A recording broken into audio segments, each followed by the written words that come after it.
안녕하세요. 소리의 가치입니다. 구독과 좋아요, 알림 설정 부탁드려요. 오늘의 사연 시작할게요.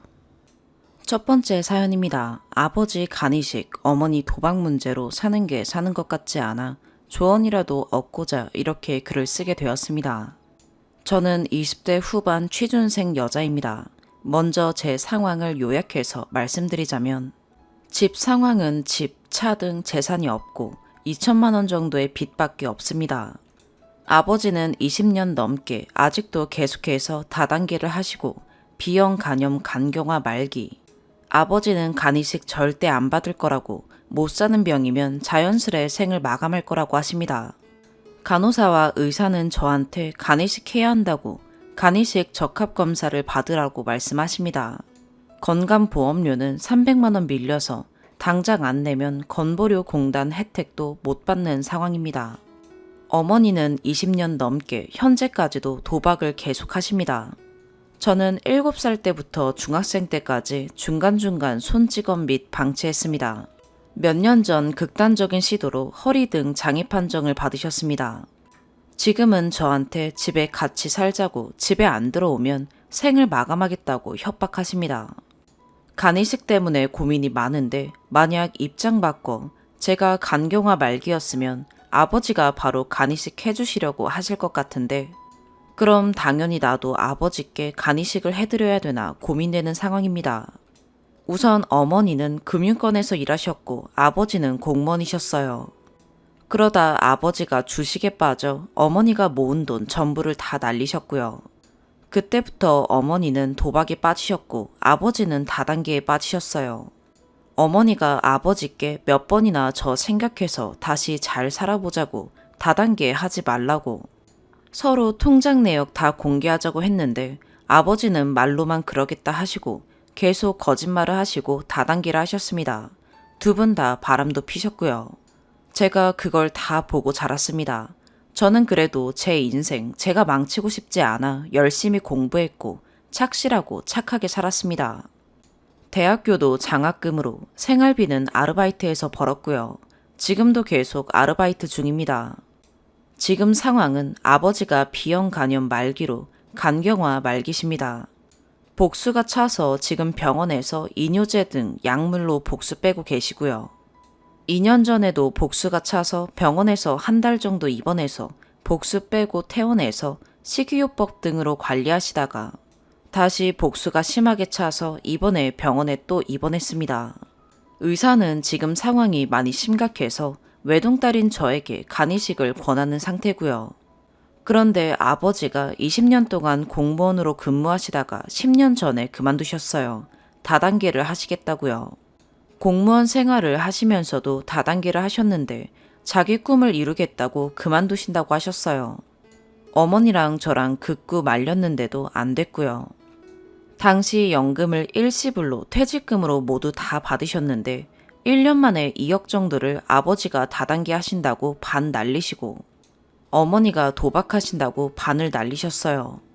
저 대학생 때도 신용카드를 만들어달라, 생활비 대출 받아달라 등 돈 달라는 연락이 거의 전부였어요. 아버지는 교대 근무 때문에 어머니는 도박 때문에 1년의 반은 저 혼자 집에 있었어요. 7살 때부터요. 한 번은 집에 밥이 없고 너무 배가 고파서 아빠한테 일할 때 전화했는데 그것 때문에 도박한 거 알게 되었다고 엄마가 집에 오자마자 엄청난 손찌검을 했어요. 발로 밟고 머리채 잡아서 양싸대기 날리고요. 밥 짓는 것도 그때 친구 어머니를 통해서 배웠고요. 어머니도 20년 평생 조금만 돈 벌면 도박으로 다 날리고 계속 반복했어요. 그래서 지금은 집에 빚밖에 없어요.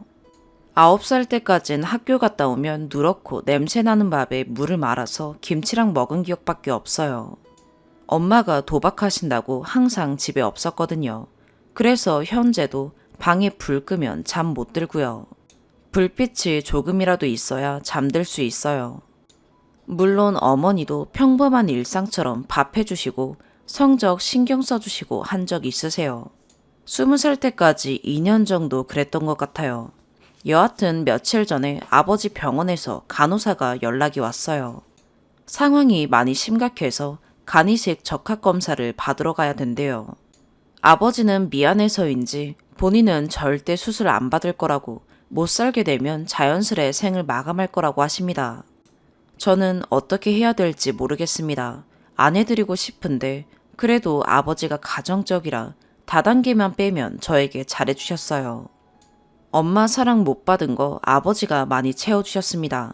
근데 수술비가 대략 5천만 원 정도 든다고 하더라고요. 거기다 혈액형도 달라 수술 받으셔도 평생 면역 억제제를 드셔야 되는데 그럼 몇 년 뒤에 위암, 대장암 등 발병할 수도 있대요. 그럼 이번 간이식 비용, 항암 비용은 누가 되나요? 지금 저밖에 일할 사람이 없는데요. 이런 상황에도 어머니는 도박하러 가십니다. 몇 년 전에 우울증과 불안증이 심해지셔서 극단적인 시도를 하셨어요. 5층에서 뛰어내리셨는데 허리부터 발까지 다 철심 박으시고 장애 판정 받으셨어요. 그래도 도박하러 가십니다. 저희 집이 지금 7층인데 어머니가 집에 혼자 있으면 또 뛰어내릴 것 같다고 저한테 같이 있어달라고 부탁하셔서 친구 집에서 살다가 지금 엄마랑 같이 사는 중인데 며칠 전부터 다시 도박하는 걸 알았습니다. 한 번만 더 하면 제가 생을 끝내겠다고 요즘 살기 싫은 생각밖에 안 든다고 아무리 울고불고 해도 그때만 미안하다 하시지. 다음 날이면 도박할 돈 주면 다시 따온다고 하세요. 안 된다고 하면 집에 하루 종일 누워서 멍하니 있어요. 그러다 도박하러 가면 안 되냐고 말할 때만 눈이 빛나는데 그런 어머니를 볼 때마다 정말 속이 썩어가는 기분입니다. 이제는 어머니랑 집에 있으면 어머니가 도박할 돈 안 주면 저에게 해를 가할 것 같아서 방문도 잠그고 자요. 어렸을 때 어머니가 외할머니한테 칼을 들이밀고 가만 안 두겠다고 한 적도 있었어요.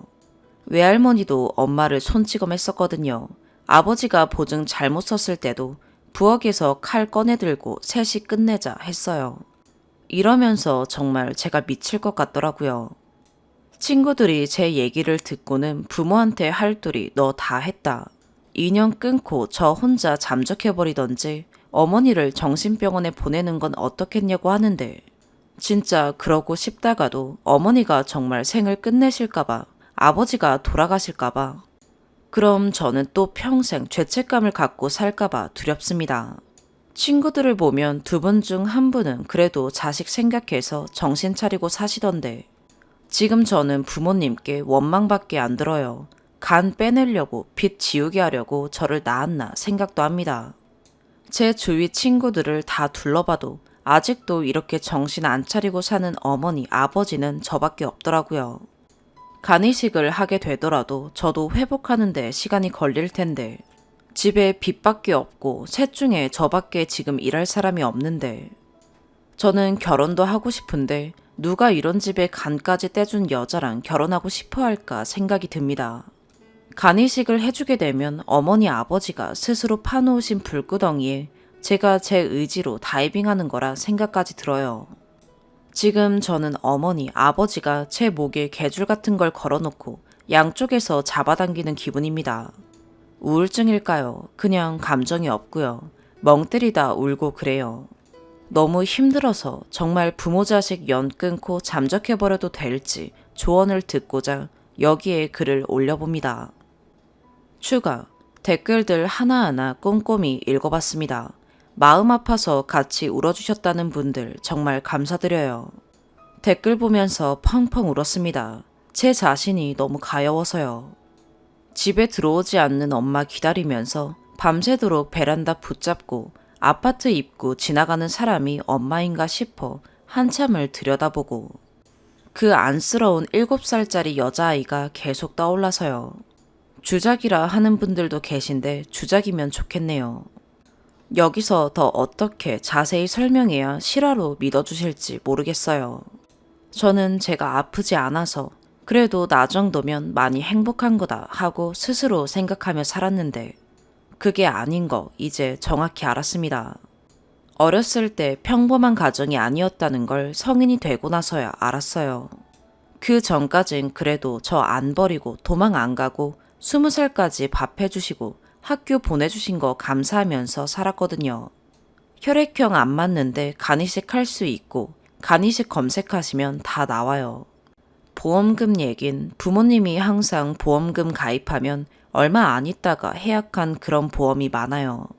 그래서 지금은 어떤 보험도 없고 건강보험료조차 밀린 상황입니다. 건강보험료가 대대로 빚지는 거면 제 손에서 빨리 갚아나가야 될 수밖에 없네요.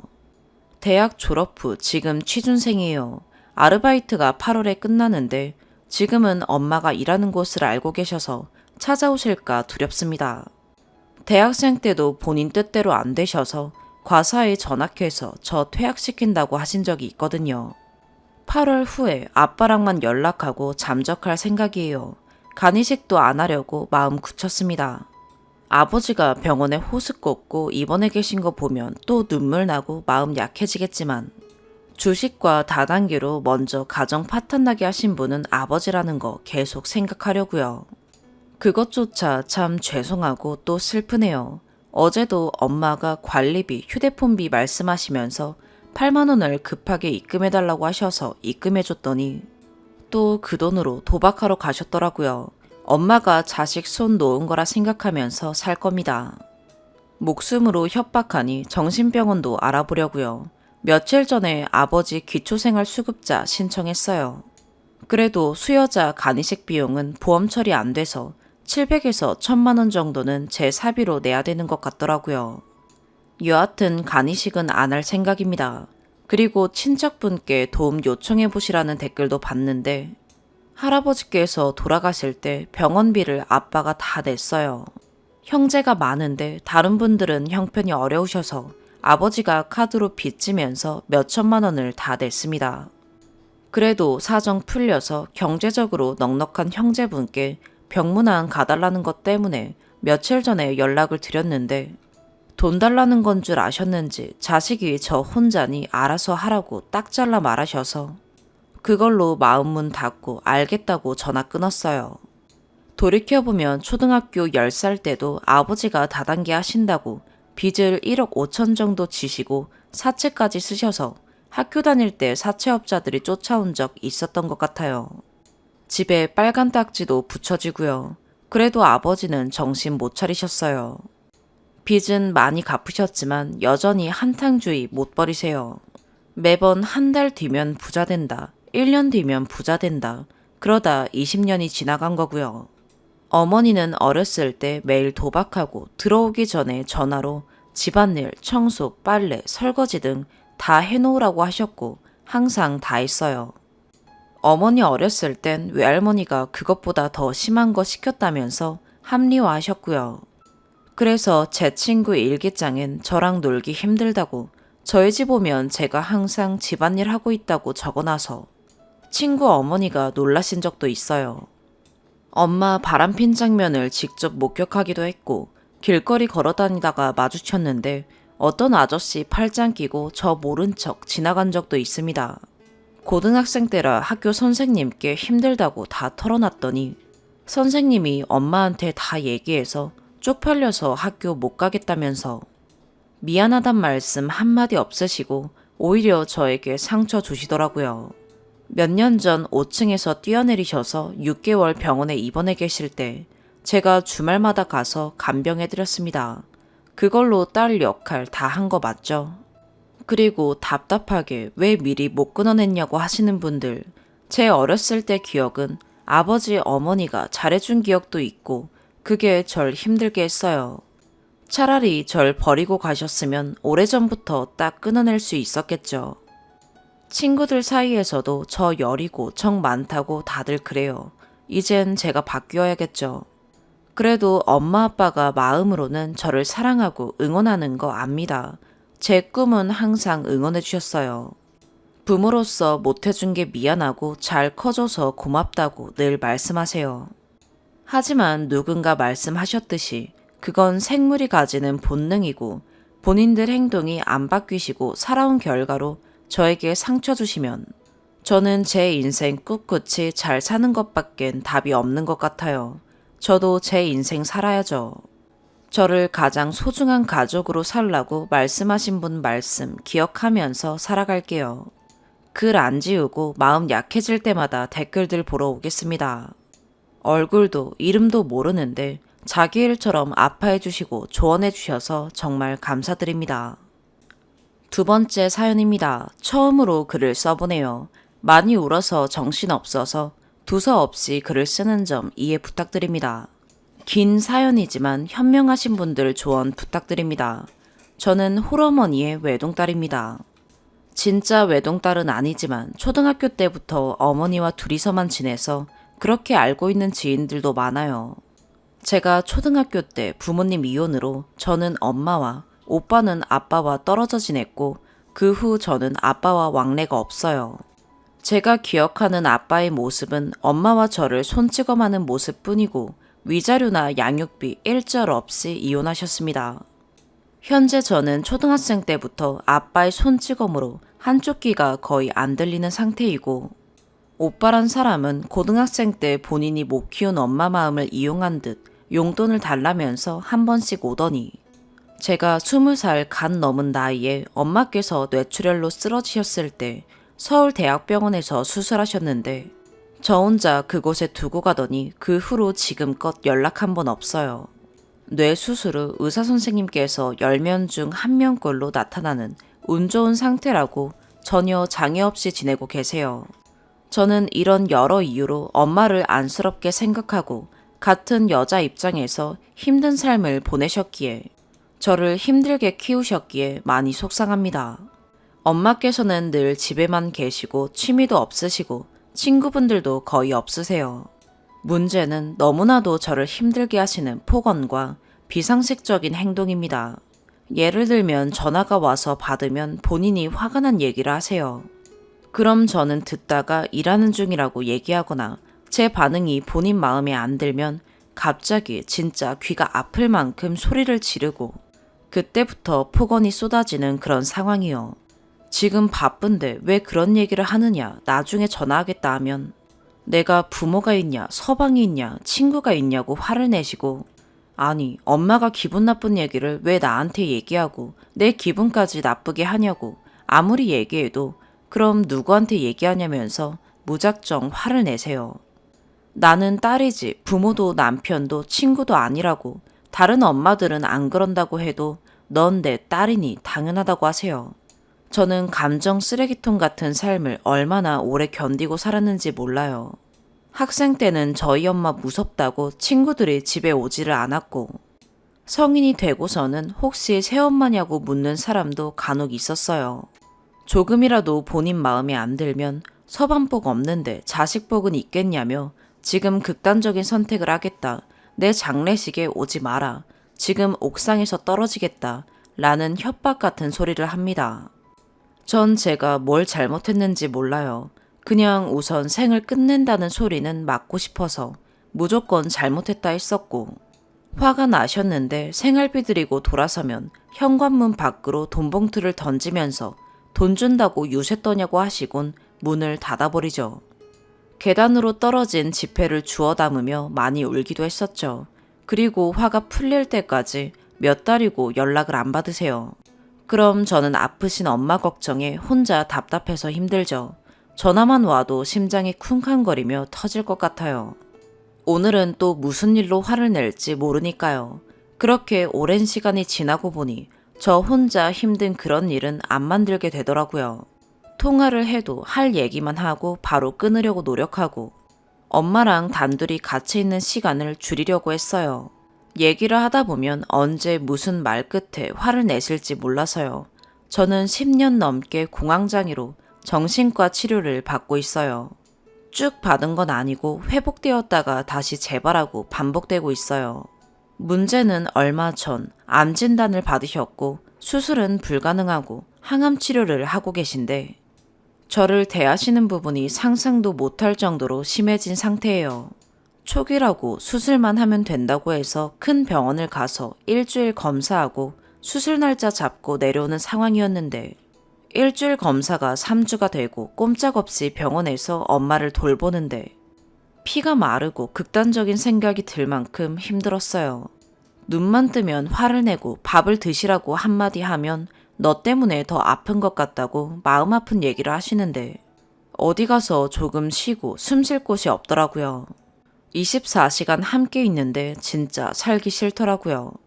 검사 후 수술 불가 판정받고 집에 와서도 항암을 받네 안 받네 얘기가 많으시고, 저는 물론 받으시면 좋겠다고 생각하지만 근데 또 화를 내실까 엄마 하고 싶은 대로 하시는 게 좋겠다니 마음대로 하라고 하냐고 또 시작이네요.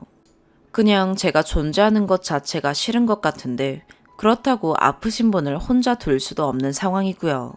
저는 자다가도 일어나서 울다가 또 내가 없어져야 끝이 나는지 생각합니다. 낮에도 식사하셨나 전화드리고 필요하신 물건 구입해달라고 하셔서 알겠다고 했는데, 그 알겠다는 단어에 뭐가 그리 화가 나는지 난리를 치시며 소리소리 지르는데 제가 미칠 것 같아서 얘기했어요. 왜 화내냐고, 내가 안 사준다고 한 것도 아닌데 왜 소리 지르냐고. 엄마 아파서 예민하고 신경 쓰일까봐 무조건 내내거리고 숨도 못 쉬고 사는데 뭐가 그리 화가 나냐고. 엄마 전화만 와도 심장이 쿵쾅거려서 미칠 것 같다고, 내가 무슨 잘못을 했는데 그러냐고 얘기를 했더니 내 자식으로 태어난 게 잘못이라면서 똑같은 말을 몇 번을 소리치더니 끊어버리시고는 저는 계속 울었습니다. 도대체 뭐가 문제일까요? 저를 아는 지인들은 사람 못 받은 아이라서 엄마한테 미움받는 게 싫어서 끌려다닌다고 하네요. 엄마를 안쓰러워하는 마음과 제 성격을 제일 잘 알고 있는 사람이라서 그걸 이용해서 괴롭히는 거라고요. 정말 이젠 지쳐서 안 보고 살고 싶은데 아프신 분을 혼자 두는 게 너무 마음에 걸립니다. 친척분들은 계시고 자주 찾아오시고 저한테 엄마 잘 돌보지 않는다고 그렇게 힘들게 하셔서 화내고 저만 연락 안 드려요. 엄마께는 자주 찾아가시고 챙겨주세요. 딸인 제가 생을 마감할 때까지 용서 못하겠다고 얘기를 하셨다고 하네요. 정말 충격받았어요. 제가 잘못을 해도 엄마는 남들에게 우리 딸은 착하다고 하실 줄 알았거든요. 화내고 하셔도 속마음은 절 사랑하신다고 생각했는데 지인들 말처럼 좋은 사람, 좋은 엄마가 아닌 걸까요? 저만 손 놓으면 되는데 제가 끝까지 잡고 있는 걸까요? 공황장애로 비행기나 차 타면 발작이 오는 상태라서 평일에 한두 번 반찬이랑 간식, 생필품 전부 사서 신랑 퇴근 후 가고 주말에도 무조건 가고 있어요. 병원도 모셔가요. 신랑 차에서는 발작을 해도 남들은 못 보니까요. 혼자 운전은 못하고 택시나 버스 타서는 가기 싫어요. 혼자 가면 무조건 폭언하시고 차 안에서 발작하는 것도 무서워요. 주말에 엄마네 강아지 약을 타다 드렸는데 월요일에 혼자 택시 타고 와서 엄마 집 근처 애경 미용실에 강아지 데려가라고 하는데 무서워서 못한다니 왜 못하냐고 화를 내셨어요. 차 못타는 거 뻔히 알고 있는데 신경 안 쓰시는 거죠. 신랑 일 안 가고 같이 가서 했어요. 당장 시키는 일을 안 하면 계속 그 얘기를 하세요. 고등 불편하시면 저희 집에 계시자고 해도 절 보면 화나서 싫대요. 더 아프면 병원에 입원하신다고요. 제가 이기적이라서 엄마가 안 보고 싶어 하는 건가요? 평생 아파도 한 번도 이마에 손 한 번 얹어주지 않으시고 물수건 한 번 올려주지 않으셨어요. 그만큼 사랑받은 기억이 없는데 그 사랑이 너무 받고 싶어서 혼자 참아온 걸까요? 엄마는 우울증으로 약 드시고 계신데 힘드시겠지만 조금만이라도 저를 생각하시면 폭언을 안 하시면 좋겠는데 중간에서 곤란해하는 신랑한테도 미안하고요. 제가 어떻게 해드려야 할까요? 절 낳은 걸 후회한다는 말까지 듣고는 견디기 너무 힘이 들어요. 제가 직접 엄마 옷을 만들어서 드렸는데 다음부터 가져오지 말란 말을 들었어도 참았는데 조금이라도 엄마가 바뀌시진 않으실까요? 엄마 눈치 보는 것도 이제는 싫고 그런 엄마가 힘들어 저도 엄마를 멀리하고 짜증도 많이 냈어요. 외롭고 말동무가 필요하실 것 같은데 폭언을 멈추시면 저도 살가운 딸이 되고 싶은데 너무 멀리 온 걸까요? 추가, 댓글 주신 분들 감사합니다. 뇌 MRI는 찍은 지 얼마 안 되었어요. 치매 검사는 최근은 아니지만 받으셨고요. 어제 마지막으로 제 진심을 얘기하고 조금이라도 바뀌신다면 저도 조금 더 노력해보려고 했는데 역시나 연락을 안 받으시네요. 화가 나시면 늘 그러셔서 짐작은 했어요. 앞으로 직접 연락 오지 않는다면 제가 먼저 연락하고 걱정하고 애태우는 일은 하지 않으려고 합니다. 직접 연락 오시지 않으리라 생각돼요. 나중에 친척들이 엄마 안 돌본다면서 연락 올 것 같은데 본인이 직접 연락 오지 않으면 안 보겠다고 하려고요. 신랑 얘기가 많으신데 이런 제 마음을 얘기하니 한동안 그렇게 지내보라고 하네요. 제가 많이 힘들어하는 걸 지켜본 사람이라 우선 그렇게 하라고 하는데 본인은 제가 안 가도 혼자 장모님 뵈러 가고 챙겨드린다고 하네요. 힘들었을 텐데 안 그래도 된다고 해도 본인이 가고 싶다고 하네요. 신랑이 평소에도 장모님한테는 저보다 더 잘해요. 먼저 가자고 얘기도 하고 다음에 가자고 해도 꼭 가야 한다 하고요. 저랑 사이가 안 좋아도 꼭 엄마 편을 드는 사람이에요. 저는 이제 엄마한테 벗어나서 제 삶을 찾으려고요. 신랑한테 미안하고 고맙네요. 장모님 댁은 가지 말라고 또 얘기할 거예요. 긴 글 읽어주셔서 감사합니다. 네 번째 사연입니다. 저희가 시댁으로 3일 전 이사를 했습니다. 시부모님의 도움을 받아야 하기 때문이었어요. 그런데 문제는 3살짜리 아들이 개 알레르기가 있는데 시댁에서 집안에서 키우는 18년 된 요크셔 테리어와 시츄 믹스견이 있어요. 18년 돼서 늙은 개라 눈도 잘 안 보이고 소리도 잘 안 들린다고 해요. 그리고 계단도 스스로 오르락내리락 하지 못한다고 해요. 근데도 건강한 것 같아요. 저 개가 있어 3살 된 아이가 밤낮 가리지 않고 미친 듯이 긁곤 해요. 얼굴과 전신이 두드러기처럼 일어나고 눈두덩이가 붓고요. 가려워서 밥도 못 먹을 정도고요. 어쩔 때는 손이 너무너무 가려운 나머지 피가 날 때까지 바닥에 손을 벅벅 문지르는데 너무 마음이 찢어질 것 같더라고요. 그 꼴을 못 보겠습니다. 저희가 이사한 지 4일째인데 다시 분가도 어렵고 병원 가서 처방받은 약으로 버티는 중인데 한 집에 걔랑 생활하니까 그래도 긁더라고요. 시어머니도 손자 때문에 살아가는 듯이 손자를 너무 예뻐라 하세요. 근데 늙은 개를 어디 갖다 줄 수도 그럴 수도 없는 것 같고 못하겠는가 봐요. 아이에게 알레르기 약을 계속 먹이자고 하시는데 저희 아이는 개 알레르기가 최고 수치 5단계라서 계속 같이 살게 하는 경우 약을 먹어도 호흡곤란이 올 수 있다는 얘기를 들었어요. 어차피 장수 못할 거라 곧 있음 떠날 거라 하시는데 인터넷에서 알아보니 작은 개들 중에는 20, 25살까지 사는 개도 있다고 하더라고요. 정말 그때까지 앞으로 몇 년을 더 장수하면 어쩌나 걱정이 앞서요. 요즘 이것 때문에 스트레스도 심하고 벅벅 미친 듯 긁는 아들 보면 살기 싫은 생각까지 듭니다. 그런데도 걔를 분리하거나 하지도 않고 한 공간에 내버려두는 시어머니가 원망스럽기까지 하고요. 제가 국제결혼해서 외국에서 살고 있습니다만 코로나 잠잠해지면 애 데리고 한국으로 가버릴 예정입니다. 그때까지는 어떻게든 버텨야 되는데 18년 된 개, 자연사 하기를 기다리는 수밖에 없다는 생각에 언제쯤 자연사 할지 그런 생각까지 하고 있네요. 하루하루가 지옥 같은데 다시 분가를 못하는 이유는요. 전에 분가에서 3년 동안 살고 있었지만 남편의 알코올 중독 등등 매일매일이 지옥 같아서 시어머니가 그런 상황을 구제해줘서 여기로 온 거거든요. 여기가 외국이고 외국에서 결혼 생활을 하고 있는데 운전면허가 없으면 어디에도 갈 수 없는 곳이다 보니 남편이 협조해주지 않으면 애를 키울 수가 없는데도 협조를 안 해줘서 아이를 키울 수가 없었어요. 아이에게 무슨 일이 생겨도 무시하는 바람에 혼자 어쩔 줄 몰라 헤맸던 일이 많아요.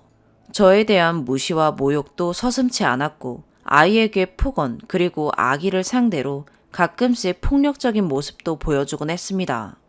자기가 화가 나면 아기의 장난감을 보는 데에서 발로 차거나 얼굴에 상처를 내는데 그게 증거로 남아있고 아직 아기 얼굴에 상처 흔적도 남아있어요.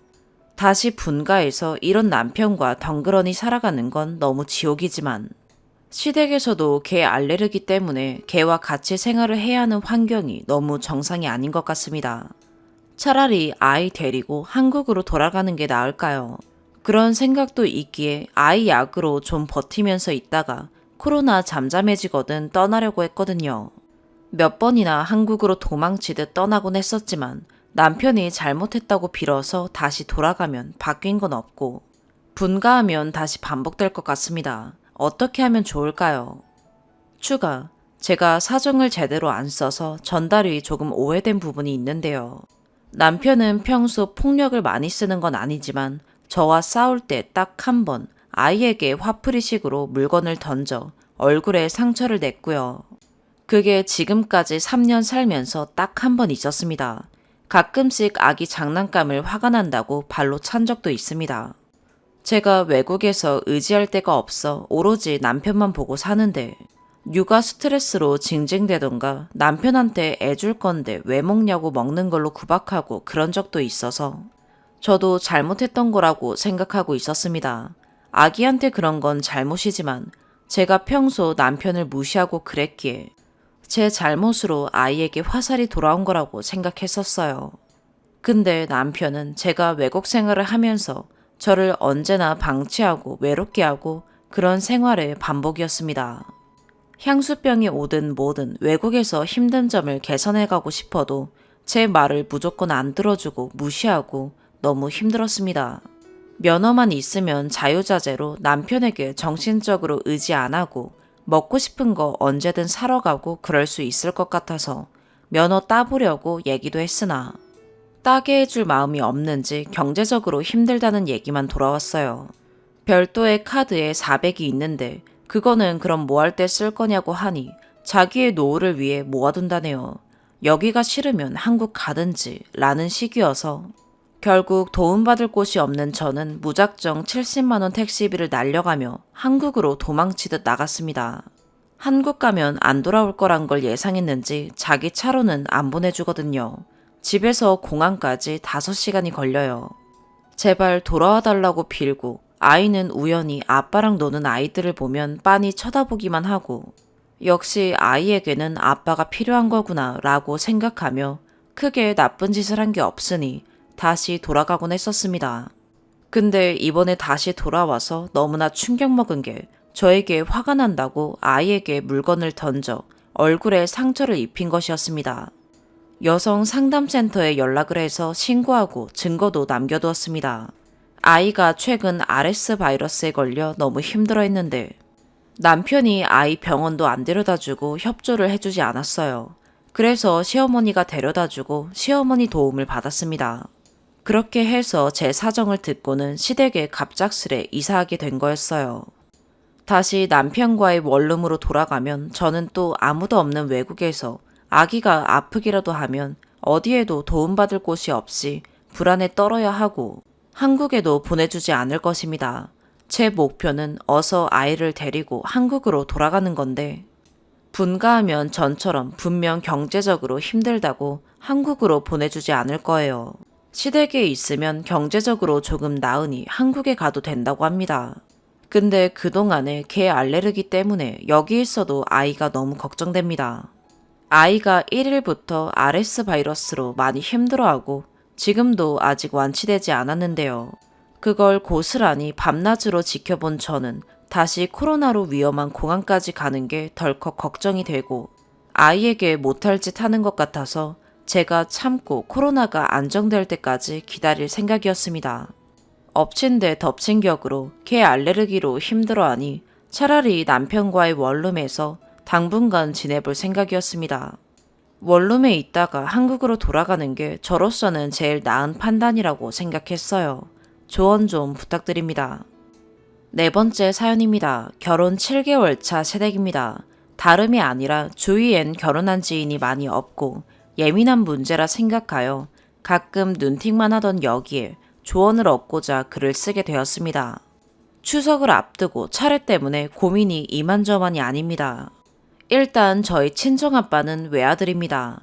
고모들은 시댁 제사를 지내러 간다 하여 제가 어릴 적부터 한 번도 오신 적이 없습니다. 고모들 세대에선 참석 못하는 건 당연한 일이라 생각하지만 단 한 분도 제사비 조금도 보태신 적이 없어요. 나머지 친척분들은 초등학교 저학년 때까지 제가 어릴 적에는 오시더니 어느새 교회를 다니신다며 아무도 참석을 안 하세요. 그러니 자연스레 차례 음식 준비는 모두 엄마의 몫이었고 어릴 적부터 저는 당연히 엄마와 함께 단 둘이서 차례 및 제사의 모든 것을 준비해왔습니다. 아빠는 정말 요리에 재능이 없으세요. 그래서 아빠가 요리를 못해서 그렇지 당연히 제사 준비하시고, 요리 못하는 대신 엄마 힘들다고 혼자서 장 다 봐오고 밤 깎기, 채소 다듬기 등등 요리 빼고 다 하십니다. 그래도 차례를 지내보신 분들은 아시겠지만 음식이 보통 정성이 들어가는 게 아니에요. 일단 저희 집은 한 번에 9번 제사를 지냅니다. 그리고 떡을 제외하고 일절 차례 음식을 사지 않아요. 저희 엄마 마인드가 자식으로서 할 도리이고, 힘들지만 우리가 이렇게 조상님들 정성스레 모시는 만큼 복이 들어올 거래요. 또 시중에 파는 제사 음식들은 엄마 성에 안 찬다고 하시네요. 엄마는 정말 예쁘고 깔끔하게 준비해요. 그래서 항상 엄마와 저는 이틀 전부터 차근차근 준비를 합니다. 중학생 때부터 우리 가족끼리만 이렇게 힘들게 제사를 지내야 한다는 게 정말 싫었고, 고모 포함해서 친척분들이 제사비 혹은 감사 인사 한번 하는 걸 본 적이 없어요. 어릴 적부터 엄마의 시댁살이를 봐와서인지 거부감이 많은 저입니다. 안 그래도 결혼 전에 지금 남편이 저에게 결혼하자고 할 때마다 말했어요. 우리 가족 자체만 보면 화목해 보여도 옛날에 우리 엄마 시집살이 정말 끔찍하게 당했다고. 제가 친할머니를 싫어하는 이유도 상세하게 얘기해주고, 그래서 제사 지내는 것에 대한 거부감도 정말 크다. 피 한 방울 안 섞인 며느리들만 제사상을 준비하고 치우는 자체가 이해가 안 간다. 결국 다 차려놓은 상에 남자들은 절만하지 않냐고. 그리고 결혼을 하게 되면서 시댁 큰 집에 제사를 지내러 가거나 제사 음식을 하러 가게 될 텐데, 그럼 우리 엄마 아빠는 둘이서만 그 많은 제사를 준비해야 한다. 저렇게 와다다 숨도 안 쉬고 다 설명했어요. 처음엔 본인도 좀 놀라긴 했지만 자기 부모님은 절대 시집살이 시키실 분들이 아니고, 제사 관련해서 안 그래도 여쭤봤더니 절대 우리에게까지 책임지게 할 생각 없다고, 걱정 덜어줬으면 좋겠다고 시어머니께서 꼭 말해달라고 하셨대요. 결혼 전에 이렇게 화목하게 제사에 대한 합의가 잘 마무리가 되고 결혼하자마자 며칠 안 지나 설날이 찾아왔습니다. 일단 설날엔 시댁에 먼저 가야지 하는 생각이었어요. 새 색신이 한복도 입고 가서 남편 가족이 곧 내 가족이다 생각하며 제사 당일 새벽에 시댁 큰 집에 갔습니다. 솔직히 많이 놀랐어요. 사람들도 엄청 많고 남자든 여자든 성별 가릴 거 없이 다 같이 차례상을 차리시더라고요.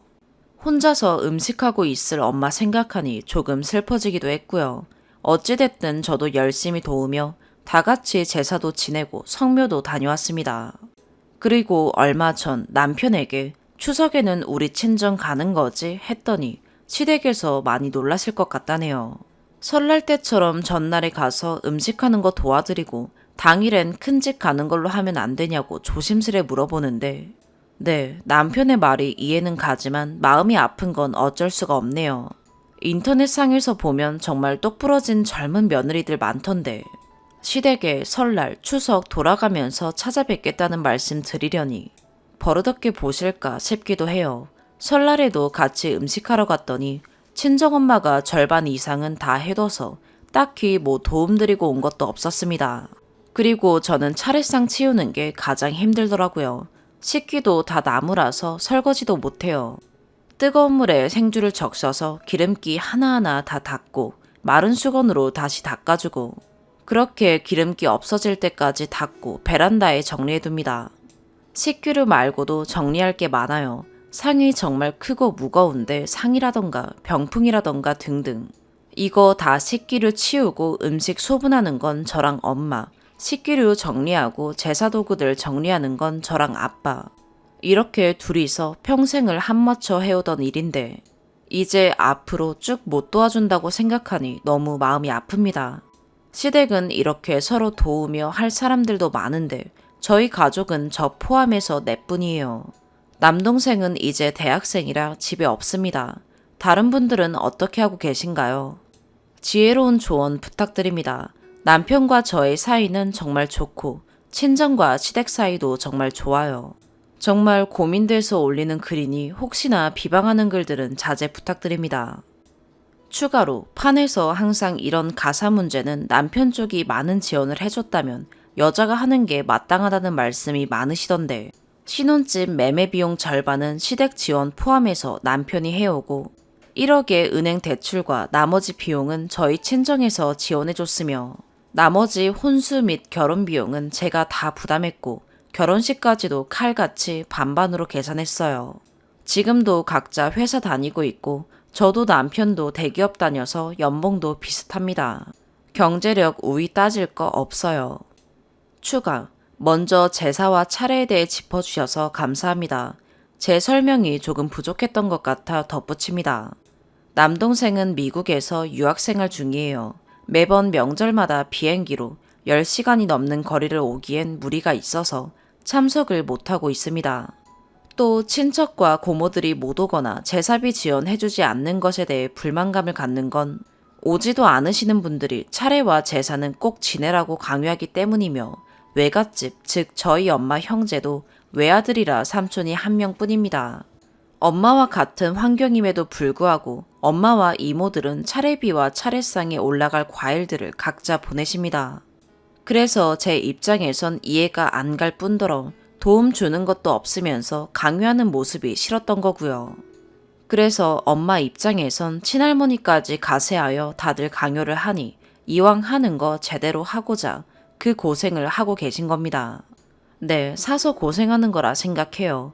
절에 모시고자 귀에 딱지가 않도록 말했지만 22살에 시집 와서 차례 때마다 손까지 맞아가며 당했던 시집살이에 두려움이 많아서 그런 건지 좀처럼 쉽게 놓지를 못하시네요. 저도 많이 답답합니다. 또한 부모님께 이번 추석 당일에 오겠다고 했더니 마음은 고맙지만 시댁 먼저 가는 게 맞다고 하시며 딸 욕먹는 게 더 싫다고 하시니 괜히 우리 부모님 얼굴에 먹칠하는 행동일까 싶어 저도 선뜻 시댁에 제 생각을 전하려다가도 망설여지는 것 같습니다. 혹시나 명절 당일에 시댁과 친정을 돌아가며 방문하시는 분들이 계신다면 질책보단 당시에 어떻게 합의를 보셨는지 조언 부탁드립니다. 긴 글 읽어주셔서 감사합니다. 오늘의 사연 여기까지입니다. 구독과 좋아요, 알림 설정 부탁드려요.